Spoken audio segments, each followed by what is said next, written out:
Bismillahirrahmanirrahim. Assalamualaikum warahmatullahi wabarakatuh.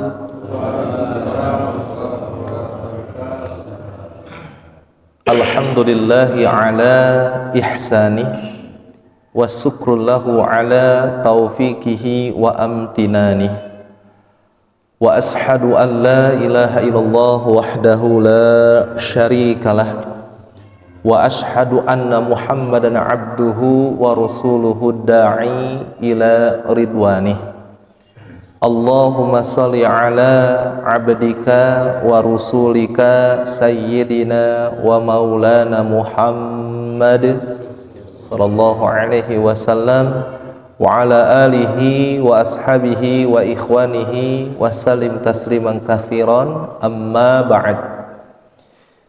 Tidak henti-hentinya kita bersyukur kepada Allah atas segala nikmat yang telah Allah berikan kepada kita, terutama nikmat iman, Islam, dan ihsan. Salawat dan salam senantiasa terlimpah curahkan kepada suri teladan kita yang senantiasa kita rindukan, yakni Nabi Muhammad sallallahu alaihi wasallam, kepada keluarganya, para sahabatnya, para tabi'in, tabi'ut tabi'innya, dan semoga kelak kita mendapatkan syafaatul uzma. Amin ya Allah ya rabbal alamin. Saya doakan mudah-mudahan bapak-bapak semua yang hadir pada kesempatan ini senantiasa diberikan rahmat dan ampunan dari Allah Subhanahu wa taala. Mudah-mudahan oleh Allah Subhanahu wa taala senantiasa diberikan keberlimpahan dan keberkahan usia dan rezekinya. Keluarganya menjadi keluarga yang diturunkan sakinah di dalamnya, rasa tenang, mawaddah, juga rasa cinta antara satu dengan yang lainnya, antara suami dan istri, antara ayah ibu dengan anak-anaknya, dan juga insya Allah mendapatkan rahmat dari Allah Subhanahu wa ta'ala. Kumaha daraman bapak-bapak sadayana? Alhamdulillah. Baik, insya Allah kita akan konsisten dulu ini tentang penjelajahan Asmaul Husna. Nah, gitu ya. Nah, di sini ada beberapa poin. Nanti ketika kita membahas Asmaul Husna, yang pertama adalah mengenal setiap nama Allah. Ya, ini kita akan mempelajari dengan lebih dalam tentang masing-masing nama Allah. Allah, Ar-Rahman, Ar-Rahim, Al-Malik, Al-Quddus, kayak gitu. Kita akan mendalami nama-namanya. Nah, terus yang kedua, makna khusus di setiap nama. Nah, setelah kita paham arti, lalu bagaimana kepentingan di balik tiap-tiap nama itu. Mungkin kalau bapak-bapak kan sering ya Allah, ya Razak gitu kan. Nah, ternyata kan asma Allah itu bukan Ar-Razak saja, tapi ada banyak. Nah, bagaimana dengan nama-nama itu? Setiap punya kepentingan itu bisa menyebut nama-nama. Jadi yang bervariatif. Nah, yang ketiga, Asmaul Husna dalam kehidupan sehari-hari. Lihat contoh bagaimana kita bisa mengaplikasikan Asmaul Husna dalam kehidupan kita sehari-hari. Itu ya, contoh misalkan tentang Al-Mutakabbir. Al-Mutakabbir itu Allah yang maha memiliki kesempurnaan. Nah, lalu bagaimana aplikasi keimanan kita kepada Allah yang memiliki asma Al-Mutakabbir? Allah yang berhak untuk sombong. Jadi kesombongan bagi Allah itu menunjukkan kesempurnaannya. Sedangkan kesombongan bagi makhluk menunjukkan kekurangan, kelemahan, aib makhluk itu sendiri.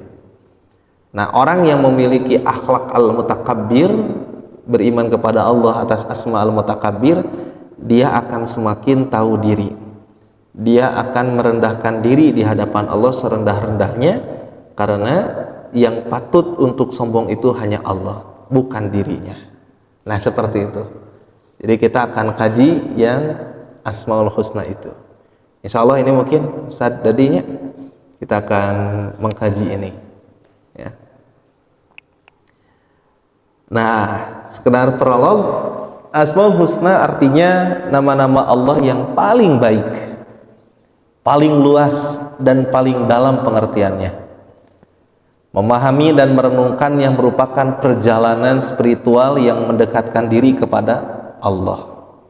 Doa-doa yang mengandung Asmaul Husna digunakan sebagai sarana komunikasi dan permohonan bimbingan kepadanya. Pemahaman mendalam terhadap makna Asmaul Husna dapat membentuk karakter seseorang, memperbaiki perilaku dan meningkatkan akhlak. Menggunakan Asmaul Husna sebagai panduan sehari-hari mencerahkan dan memperkaya perjalanan spiritual seseorang. Nah, sehingga akhirnya Asmaul Husna itu bukan hanya kumpulan nama-nama Allah, tetapi juga menjadi sumber inspirasi spiritual, sarana komunikasi, pembentuk karakter, panduan hidup yang mendalam, ya, bagi siapa? Bagi umat Islam. Nah, ini jadi bagaimana Asmaul Husna ini tidak hanya menjadi kumpulan nama-nama Allah, tetapi bisa menjadi seperti ini. Nah, di sini Allah sendiri pun memerintahkan, A'udzu billahi minasy syaithanir rajim.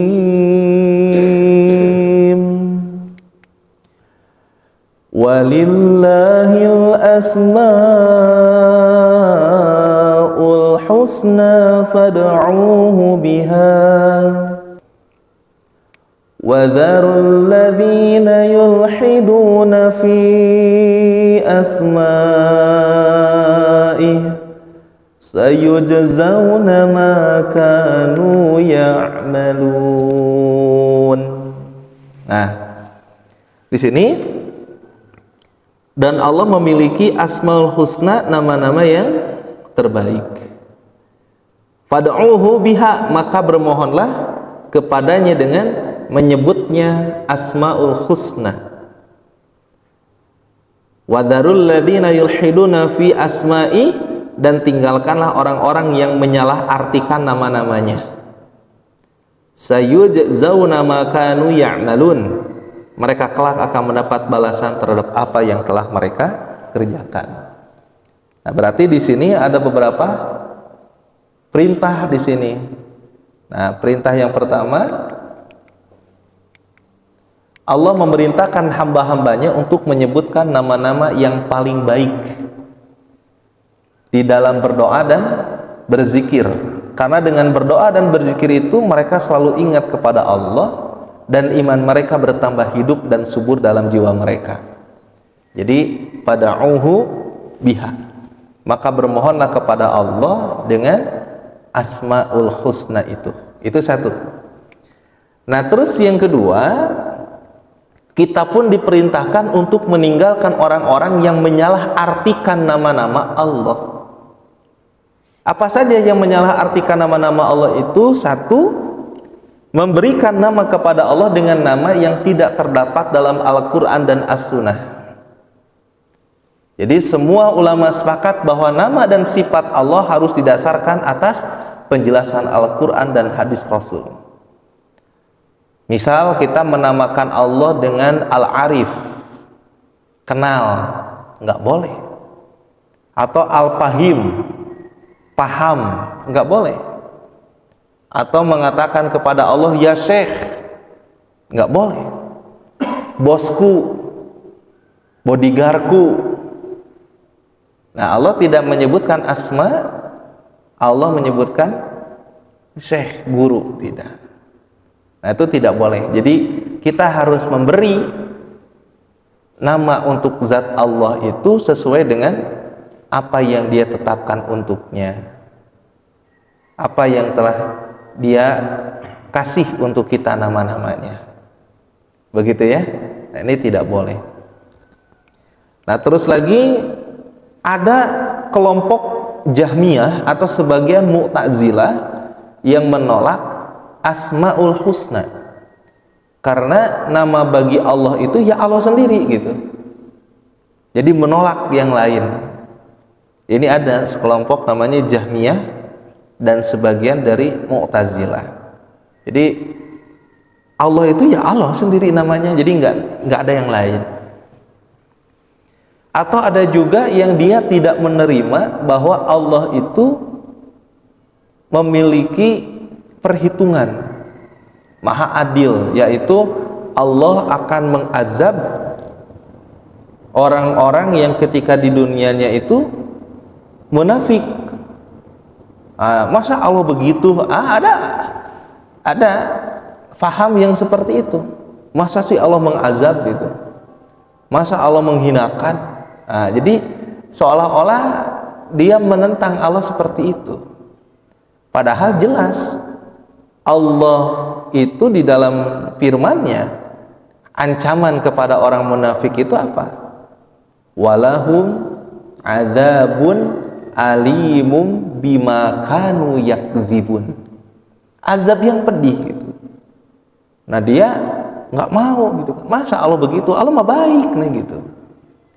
Nah, padahal ya Allah Subhanahu wa taala itu lebih tahu dan lebih maha tahu gitu kan tentang perbuatannya.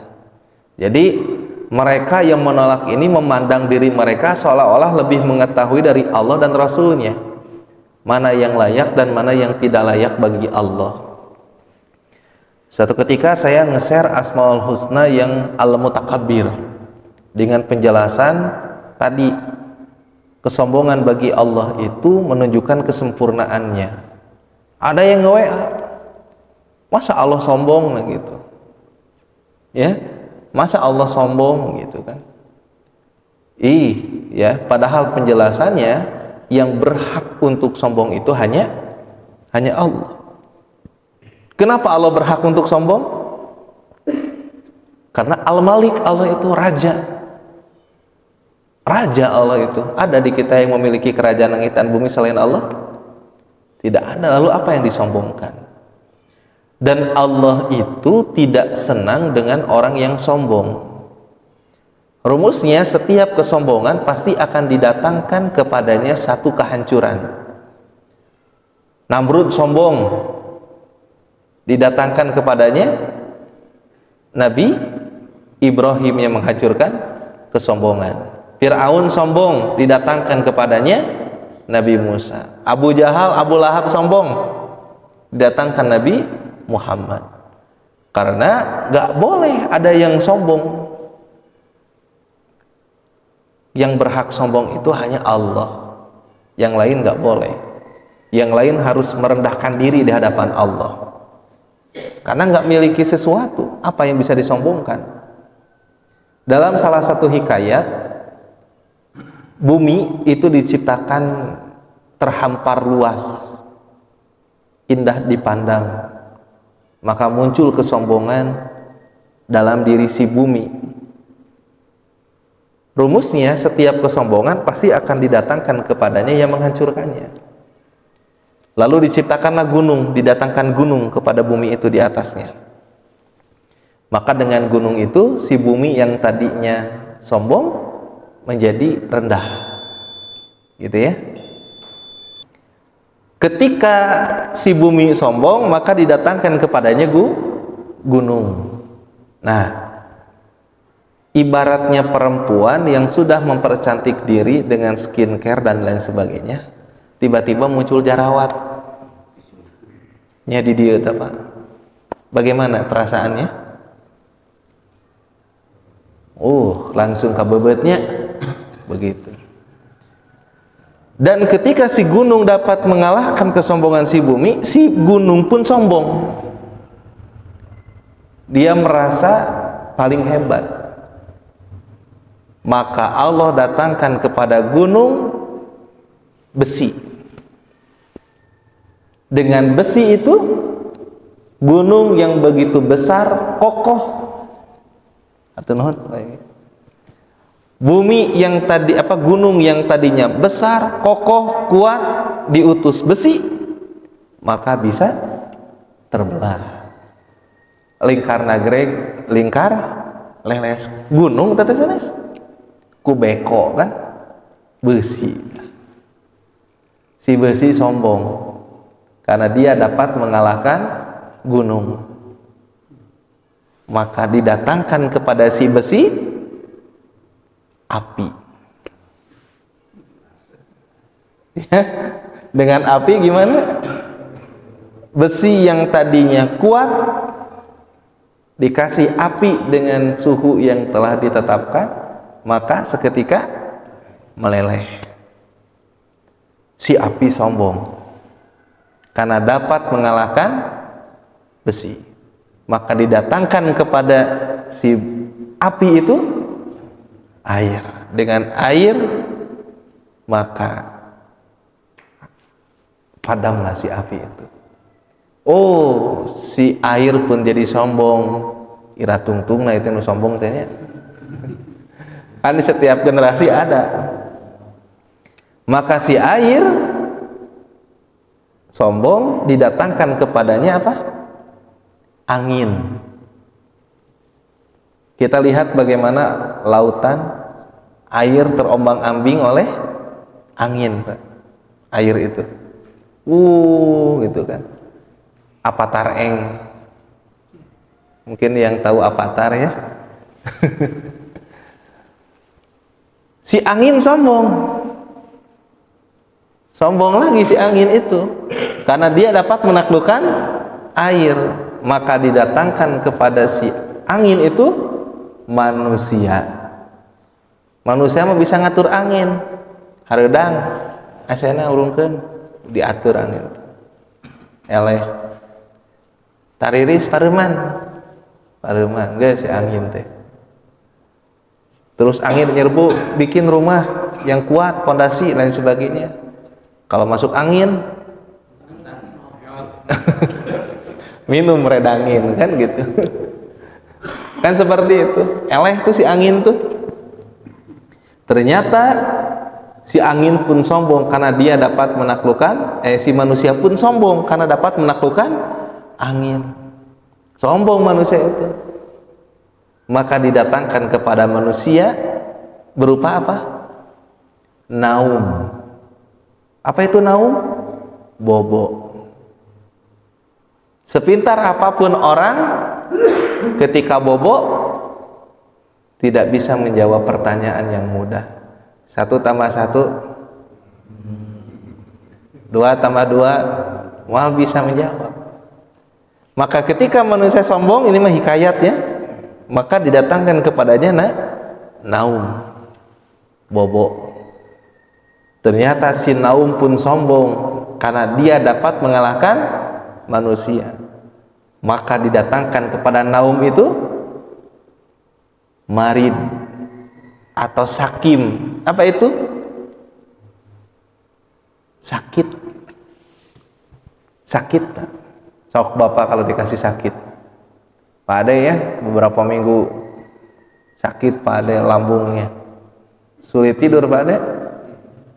Kalaupun tidur itu kalau sudah reda. Maka ketika si naum sombong didatangkan kepadanya sakit. Si sakit pun sombong karena dia telah mengalahkan si naum. Irah gereuna ieu teh sampai jam 6 nyarita ya. Sakit sombong, maka didatangkan kepada si sakit itu al-maut, kematian. Daras itu. Maka dengan kematian itu si sakit pun hilang. Ternyata si maut pun sombong karena dia dapat memutus kenikmatan antara orang dengan kehidupan dunia. Allah tidak suka ada yang sombong. Maka kelak si maut itu akan disembelih oleh Allah. Ketika orang yang beriman dan beramal soleh masuk surga, kematian akan disembelih. Maka dia akan hidup di surga abadan, lama waktunya. Begitupun sembelih, si maut akan disembelih oleh Allah kepada orang yang mendustakan Allah, mendustakan Rasulnya, maka dia akan mendapatkan siksa dan tidak akan mati-mati, terus mendapatkan siksa. Intinya apa? Setiap kesombongan pasti akan didatangkan kepadanya yang menghancurkan, karena yang berhak untuk sombong itu hanyalah Allah. Kita mah nggak berhak.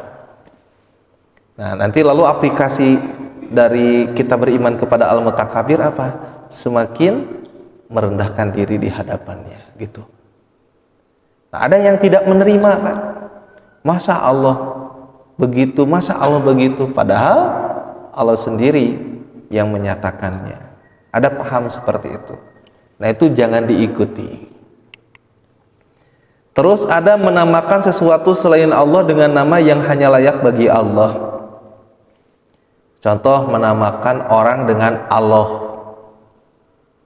Itu nggak boleh, harus Abdullah. Atau menamakan manusia dengan Rahman. Karena yang benar Rahman itu hanya Allah. Jadi ada asma-asma Allah yang tidak boleh langsung diberikan kepada makhluk. Jadi kalau Rahman itu Abdur Rahman atau Al-Ahad, nggak boleh menamakan langsung manusia Ahad, gitu kan ya? Al-Ahad nggak boleh, As-Somad juga nggak boleh. Tapi kalau Abdul Somad, nah itu bagus.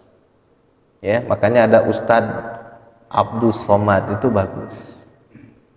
Kalau Rahim boleh tidak pakai Abdul juga, Rahim. Tapi kalau Rahman harus pakai Abdur Rahman, gitu ya. Kadang disingkat sama kita mah namanya Abdur Rahman, jadi apa Pak? Man. Kan kita mah suka nyingkat-nyingkat ya. Namanya siapa? Zulfikar, panggilannya Kai. Ini simple ya. Ngan nami Pak Ade mah sampai tua pun punya cucu tetap dia akan menjadi Ade. Lan? Lan? Oh, panggilannya Ade Rahmatnya. Alhamdulillah. Oh iya. Ada. Jadi seperti itu. Ada juga yang dia menyepertikan Allah sama seperti makhluk. Allah punya kaki, Allah punya tangan, Allah punya mata, Allah punya telinga, gitu kan. Kendati pun Allah melihatnya Allah beda dengan makhluk. Kendati pun Allah Maha mendengar, pendengaran Allah beda dengan makhluk. Jadi tidak boleh menyamakan Allah dengan sesuatu selain Allah. Nah, itu menyalahartikan nama. Ada juga mempersekutukan Allah dengan sembahan selain Allah dalam segi nama yang khusus untuk Allah. Seperti memakai lafal Allah untuk sebuah berhala atau kata Rabbul Alamin. Ayo berhala dinamain Rabbul Alamin, itu menyalahartikan. Nah, itulah kita di sana dalam ayat surat Al-A'raf ayat 180 itu satu perintah untuk berdoa menggunakan Asmaul Husna dan perintah untuk menjauhkan diri dari orang-orang yang menyalahartikan nama-nama Allah. Seperti tadi ya, menyalahkan arti nama-nama Allah itu memberi nama kepada Allah padahal Allah dan Rasulnya tidak memberi nama,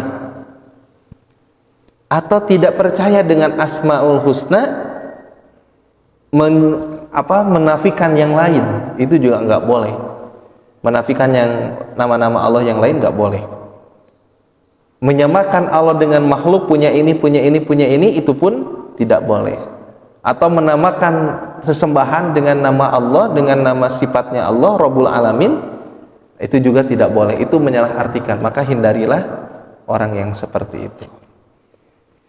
Nah, bapak-bapak yang saya hormati, ternyata bukan hanya dalam surat Al-A'raf dicantumkan Asmaul Husna itu, tetapi dalam surat Al-Isra ayat 110 pun Allah Subhanahu wa ta'ala pun menyatakan tentang Asmaul Husna ini. Ayyamma tad'u falahul asmaul asmaul husna. Nah, ya di sini. Dia mempunyai nama-nama yang terbaik, asmaul husna. Dan janganlah engkau mengeraskan suaramu dalam sholat, dan janganlah pula merendahkannya, dan usahakan jalan tengah di antara kedua itu. Ulah gogorowokan, gitu ya. Terus ada lagi, Allahu la ilaha illa huwa lahul asmaul husna. Dialah Allah, tidak ada Tuhan selain Dia yang mempunyai nama-nama yang terbaik. Nah, ini menangkis paham yang menafikan asma-asma Allah. Ada lagi di dalam surat Al-Hasyr, Wallahul khaliqul bari'ul musawwiru lahul asma'ul husna yusabbihu lahu ma fis samawati wal ardh wa huwal azizul hakim. Dialah Allah yang menciptakan, yang mengadakan, yang membentuk rupa. Dia memiliki nama-nama yang indah. Apa yang di langit dan di bumi bertasbih kepadanya, dan dialah yang maha perkasa, maha bijaksana. Jadi asma-asma Allah itu yang berurutan itu ada maknanya, Pak. Contoh ini, Al-Khaliq, Al-Bari, Al-Musawwir. Ini seperti sinonim, padahal bukan sinonim. Imam Al-Ghazali menjelaskan tentang Al-Khaliq, Al-Bari, Al-Musawwir itu dalam satu bahasan. Allah yang maha mencipta, Allah yang maha mengadakan, Allah yang membentuk ciptaannya itu. Nah, seseorang yang beriman kepada Al-Khaliq, Al-Bari, Al-Musawwir, Allah itu, maka hidupnya memiliki rencana, melakukan apa yang direncanakan, dan ketika melakukan rencana, dia lakukan sebaik mungkin. Itu sudah satu paket. Jadi Allah itu yang mencipta. Ini. Allah yang mengadakan. Ini. Dan Allah pun yang membentuk apa yang akan diadakan. Itu sudah satu paket. Makanya urutan Asmaul Husna itu memiliki makna. Ini serupa nanti. Bagaimana dengan akhlak kehidupan kita? Nah, ditampilkan cainannya. Bismillah.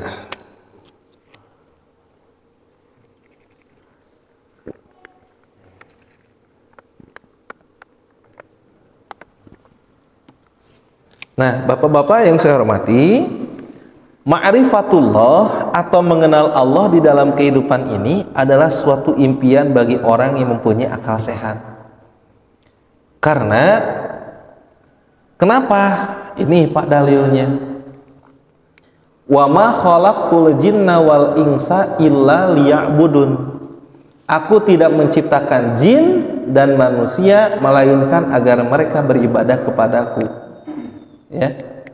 Nah, dalam tafsir dijelaskan kecuali illa liya'budun itu untuk ma'rifat kepada Allah. Bukan sebatas ibadah saja. Banyak yang beribadah tapi tidak ma'rifat, tidak mengenal Allah. Kalau ahli ma'rifat pasti dia ahli ibadah. Nah, ternyata dalam hal ma'rifat manusia itu terbagi menjadi 3 golongan. Nah, golongan yang pertama ini, Pak, la aqlalahum, adalah manusia yang tidak berakal, yaitu manusia yang hanya kenal dengan makhluk tapi tidak kenal dengan pencipta dan pemiliknya. Dia hanya kenal dengan makhluk tetapi tidak kenal dengan siapa yang memilikinya, siapa yang telah menciptakannya. Ini seperti kambing, Pak. Kambing itu yang dia tahu pengembalanya. Kambing itu yang tahu, yang ngasih makan langsung kepadanya. Dia nggak tahu gitu. Bapak-bapak di sini punya aset di kampung halamannya, ya, punya kambing bapak teh di lembur. Karena bapak tinggal di Bandung, Sedangkan lembur bapak jauh, akhirnya apa yang bapak lakukan ke orang lembur? Saya boga embe pangmarabankeun nya nah gitu. Tah, ini buat kamu sebulannya. Ini buat pakan si embe. Jangan sampai telat ya, nanti pas waktunya Idul Adha mau saya keluarkan gitu. Si embe itu ketika bapak datang ngontrol, dia akan cuek sama bapak. Bapak padahal sudah gagah, bapak yang ngasih makan si pengembalanya, bapak yang sudah nyuruh si pengembala itu beliin makan buat dia. Tapi saat bapak ngontrol ke kandang, ngontrol ke ladang, dia cuek sama bapak. Bahkan banyak di antara mereka yang gak antusias ketika bapak datang. Tapi ketika si pengembala datang, dia antusias banget.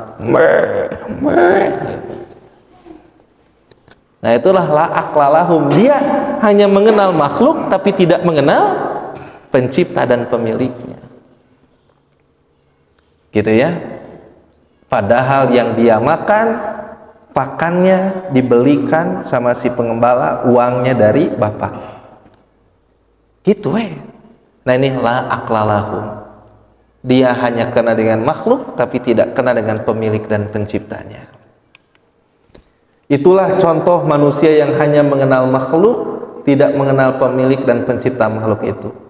Manusia yang tidak memiliki akal ini keinginannya hanya ingin dekat dengan makhluk, gitu aja. Memiliki makhluk, diperhatikan oleh makhluk.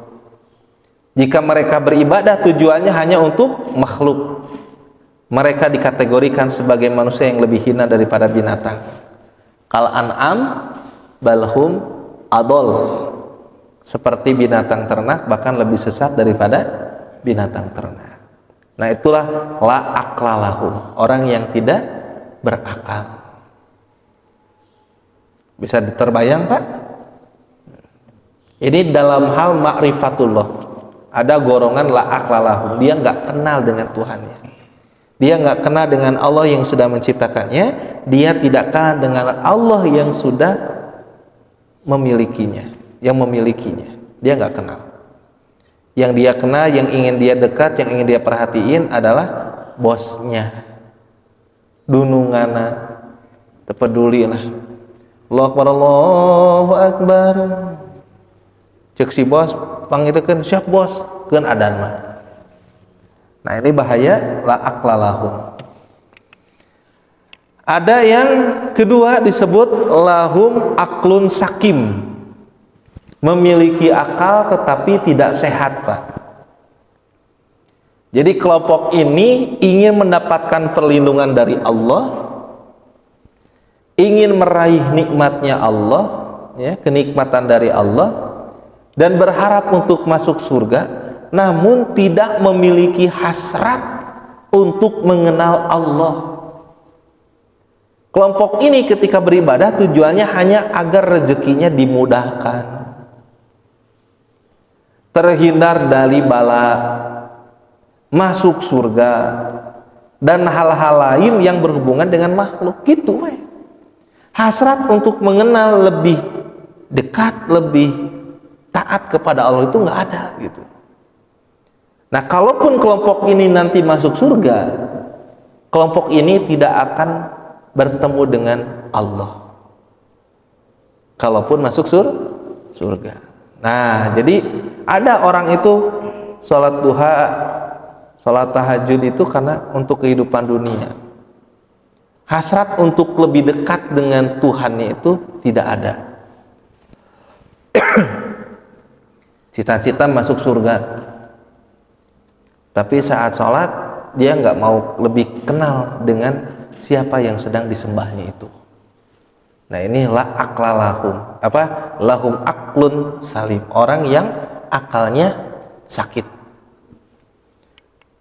Ada golongan yang ketiga disebut lahum aklun salim. Jadi lahum aklun salim ini memiliki akal yang sehat atau bagus. Nah, inilah orang-orang yang memiliki hasrat untuk mengenal Allah. ingin selalu dekat dengannya dan berkeinginan bertemu dengannya. Mereka adalah orang-orang yang ketika mendapat nikmat tidak hanya berterima kasih kepada pengantar nikmat, tetapi juga bersyukur kepada yang maha pemberi nikmat, yaitu Allah. Mereka adalah orang-orang yang memiliki akal sehat. Semakin ingin mengenal siapa yang selama ini memberi nikmat, hidup, rezeki, dan sebagainya, golongan ini ketika beribadah kepada Allah, yang mereka inginkan hanya satu, yaitu keridhaan Allah. Nah, orang yang lahum aqlun salim ini, dia ingin kenal, dekat, dan lebih taat kepada Allah yang sudah memberikan dia hidup, Allah yang sudah memberikan dia rezeki, Allah yang sudah memberikan dia fasilitas untuk bisa bertahan hidup. Nah, dia ingin lebih kenal lagi dengan yang sudah memberi semua itu. Nah, inilah orang yang lahum aqlun salim. Subhanallah ya. Ketika dia mendapatkan gaji, dia berterima kasih kepada bosnya. Terima kasih bos. Tetapi di balik semua itu, dia ingin lebih kenal lagi kepada Allah yang sudah memberikan kesempatan dia untuk bekerja. Dia ingin lebih kenal lagi kepada Allah yang sudah menggerakkan bosnya untuk ngasih gaji plus dengan tunjangannya plus dengan bonus yang lainnya. Dia ingin lebih kenal lagi kepada Allah yang sudah menggerakkan kolbu bosnya. Dia ingin lebih kenal lagi dengan Allah yang sudah menyelamatkan dia dari pergi ke kantor sampai pulang lagi ke rumah. Dia ingin lebih kenal lagi dengan Allah. Dia ingin lebih kenal lagi dengan Allah yang sudah memampukan dia untuk bisa berdiri, berjalan, melangkah, lari, lompat. Dia ingin lebih kenal lagi dengan yang sudah ngasih fasilitas itu. Itulah orang yang lahum aqlun salim. Maka ma'rifatullah dalam kehidupan seorang yang beriman, seorang yang berakal, itu menjadi satu impian. Nah, maka dari itu tujuan kita mempelajari Asmaul Husna ini, kita ingin dimasukkan ke dalam golongan lahum aqlun salim. Orang yang tahu terima kasih kepada orang lain dan orang yang senantiasa ingin lebih kenal, dekat, dan taat kepada Allah yang sudah memfasilitasi dia. Tapi jangan sampai keimanan kita hanya di tepi.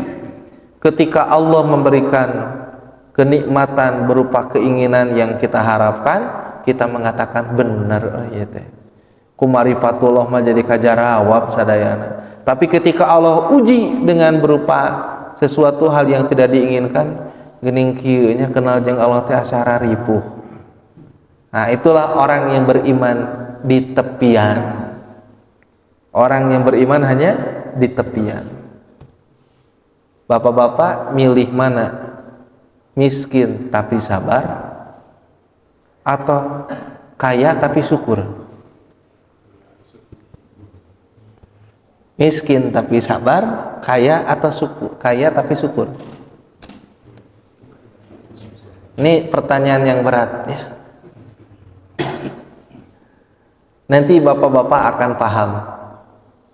Ternyata akan ada, kalau secara ilmu kita bisa, tapi nanti secara pemberian akan berbeda-beda waktunya. Nanti akan ada masa ya. Kita mengatakan mau diberikan miskin sabar, kaya syukur, saya yakin itu terbaik dari Allah. Mau dikasih sempit, mau dikasih lapang, saya yakin itu pemberian dari Allah. Akan ada masa kalbu kita yakin seperti itu. Karena lapang dari Allah, sempit dari Allah. Begitu. Ini hampir kita nggak bisa ngebohongin diri kita, Pak. Kita pinginnya kaya syukur, nggak mau miskin sabar gitu. Tapi nanti akan ada masanya kita dihadapkan dengan situasi yang kita itu harus bersabar terhadap kesempitan. Bapak-bapak sudah merasakan saat corona kan? Saat waktu itu jualan sepi dan lain sebagainya. Pilihannya sabar, pilihannya syukur, gitu aja. Nah, maka nanti ketika kita sudah lahum aqlun salim, kita akan mengatakan bahwa mau diberikan miskin sabar, kaya syukur, saya nerimo ya Allah. Masanya kayak gitu. Akan ada masa seperti itu. Nah, itulah bapak-bapak mengenai tentang 3 golongan orang dalam ma'rifatullah. Ada orang yang la aqlalahum, dia yang hanya kenalnya itu hanya makhluk. Kepada yang memiliki dan penciptanya dia nggak kenal. Pokoknya dia sibuk ingin diperhatiin sama makhluk. Nah, itu la aqlalahum. Sedangkan lahum aqlun sakim, orang yang sakit akalnya itu bercita-cita ingin masuk surga, dijauhkan dari bala, dimurahkan rezekinya, tetapi hasrat untuk mengenal kepada Allah itu tidak ada, itu sakit akalnya itu, harus diopname. Tapi kalau lahum aqlun salim, apa yang saat ini dia terima, apa yang sudah ia terima dan apa yang akan dia terima, dia tetap ingin mencari keridhaan Allah.